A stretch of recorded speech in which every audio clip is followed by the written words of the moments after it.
J'ai l'impression qu'en France, les personnes en 10 sont considérées moins comme des citoyens de vote et plus comme des objets de vote.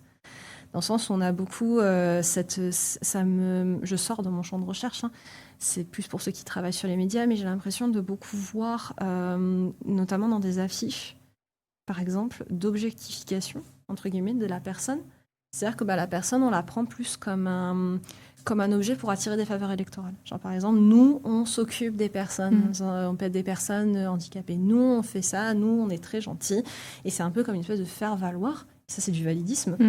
Alors qu'en fait, les personnes handiques, telles qu'elles soient, sont des acteurs, sont des citoyens. Peu importe leur capacité, peu importe leur particularité, ce sont des citoyens. Donc il y a cet accès aux soins, cet accès au travail.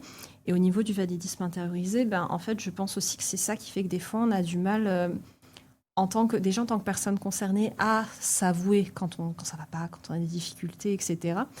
Ça pousse aussi à avoir des nominations peut-être pas adaptées, peut-être datées, peut-être péjoratives, parce qu'on dit c'est comme ça qu'on m'a catégorisé et je suis cette image péjorative parce que ça m'a, entre guillemets, j'ai une personne dans un entretien qui m'a dit l'autisme c'est quelque chose qui vous pourrit.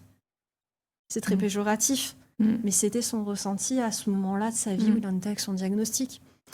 Et c'est du validisme intériorisé, d'avoir du mal à faire la paix avec ça. Et aussi chez les proches, le validisme intériorisé, parce qu'on peut dire ah non mais je suis aidant, donc je suis très au fait du handicap. Et même quand on est concerné et aidant, on peut avoir du validisme envers la personne qu'on aide. Parce que on est plein de préjugés, plein de représentations, et c'est ça qui amène des fois à avoir des propos ignobles, qui amène à être violent. Et c'est toujours, moi, l'idée que je donnerais, c'est si vous êtes aidant, et même si vous êtes concerné par un handicap, posez-vous toujours la question, d'où est-ce que vous partez quand vous dites les choses? D'où est-ce que vous partez? Qu'est-ce que vous avez en face de vous? Quels sont les besoins de la personne en face de vous?